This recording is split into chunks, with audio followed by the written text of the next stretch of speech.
shorty give me neck till I pass out. Swear to God, all I do is cash out. Get up out my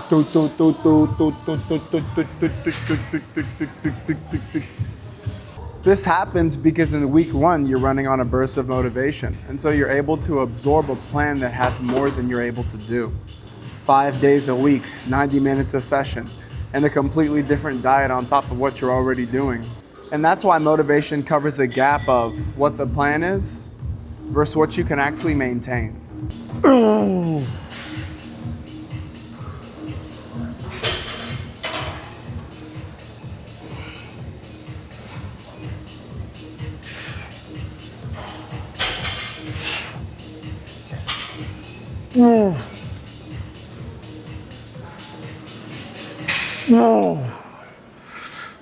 We love it.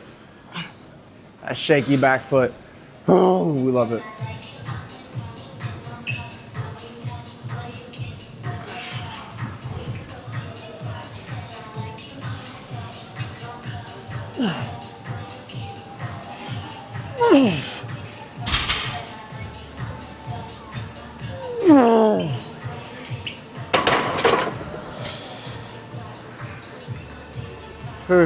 This even happened to me in my fitness journey. I used to come to the gym for 2 hours. I used to eat these massive meals trying to bulk me up. It didn't just focus on protein, but they had a lot of everything. And so I found myself lower motivated when I wasn't able to finish my meals. And when coming to the gym for this long, I actually started getting in the way of my actual life. My motivation returned to normal, but that gap was still there. And so when I saw this happen, I didn't just rebuild my routine to fit my motivation. I rebuilt my routine to find what was sustainable for me. 195 plus 90 was 285. Quick math.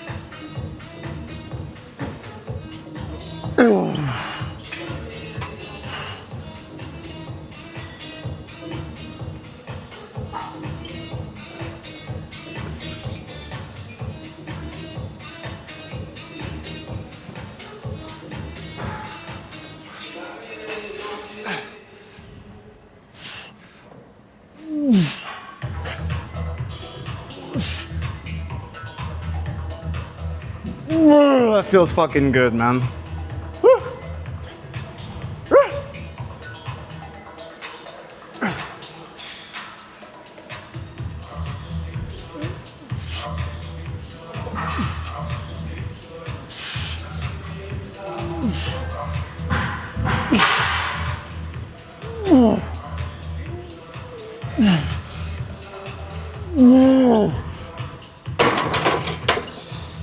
Oh.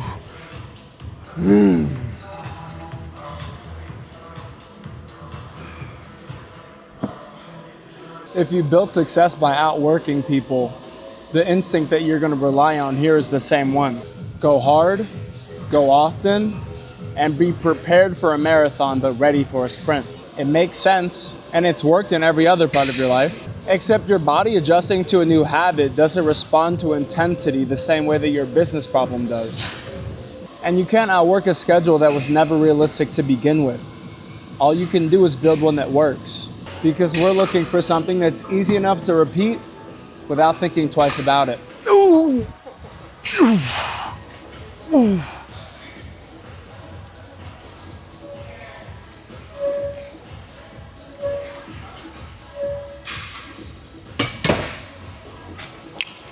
Warm up.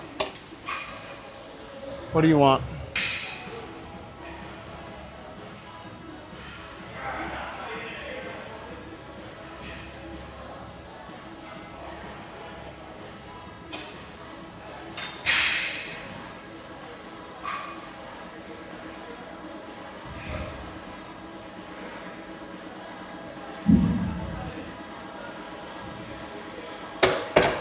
We're not on that one, you're good.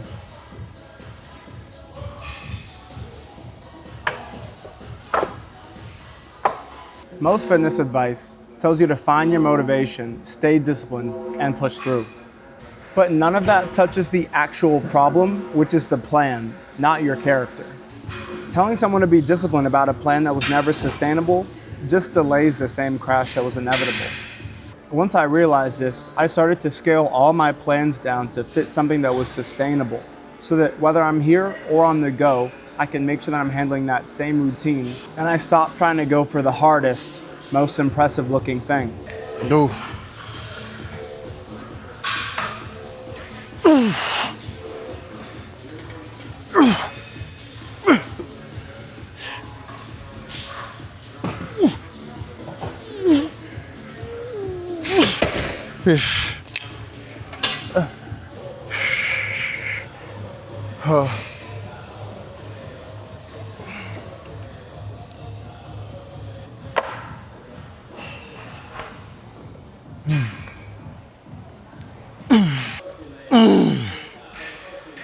Come on, bitch.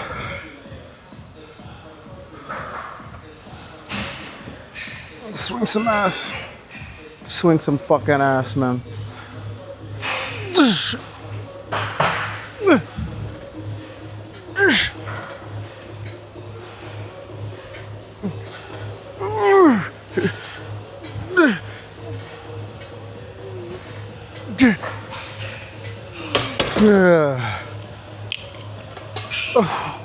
If you've ever quit before, that wasn't evidence that you don't have it in you. It was proof that that plan was only made for your motivation, and that we need to build you a plan that's gonna stay sustainable and keep this journey fun for you, so that you stay involved and that you actually make your way to your result.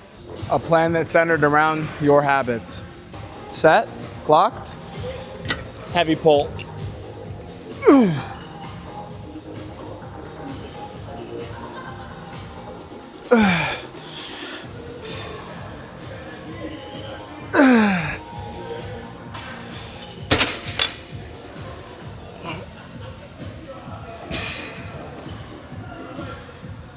I remember initially when I used to come into the gym without a plan, and I would just try to hit the same weights that I hit before.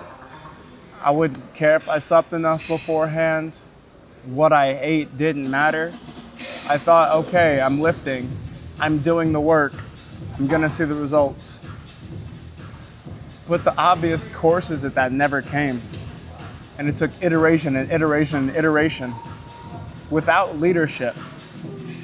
And I was able to find my way and make the journey happen. But I wish it were easier for me.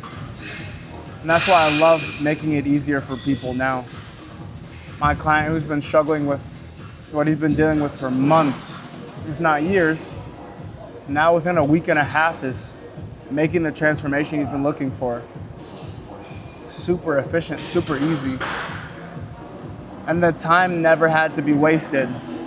But what he needed was to find someone with expertise that he trusted and that had sound advice for his actual situation. And then we made a clean plan. And ever since, I've just been checking in on him to make sure that he has been consistent. But I know he will be because it's an easy plan. Way too easy. All right, full stack, 350. Let's go. Feet out. Oof.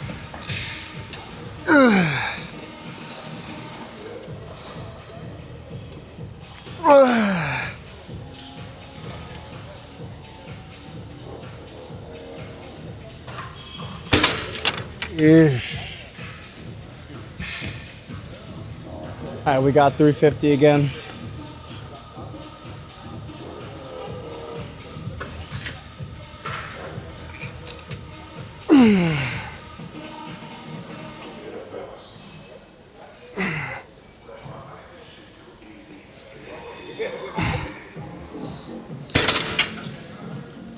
Done. Oh.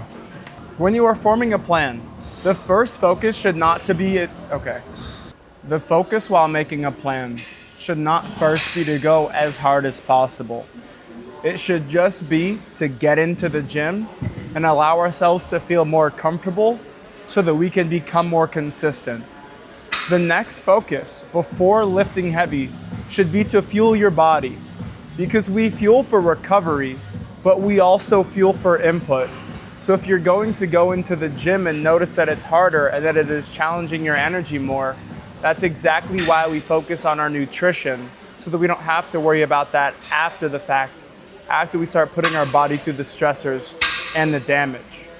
After that focus on nutrition, then we can start to level up the weightlifting program. That will be adding more exercises that target the muscles that you need specifically, and then just adding on to the rest of our routine so that it is total. Once we have found our fuel and our consistency, that's when we can start to look at the extra areas in your life, whether that be your sleep or your stresses, and the extra things that you are going through, so that your plan actually accounts for that.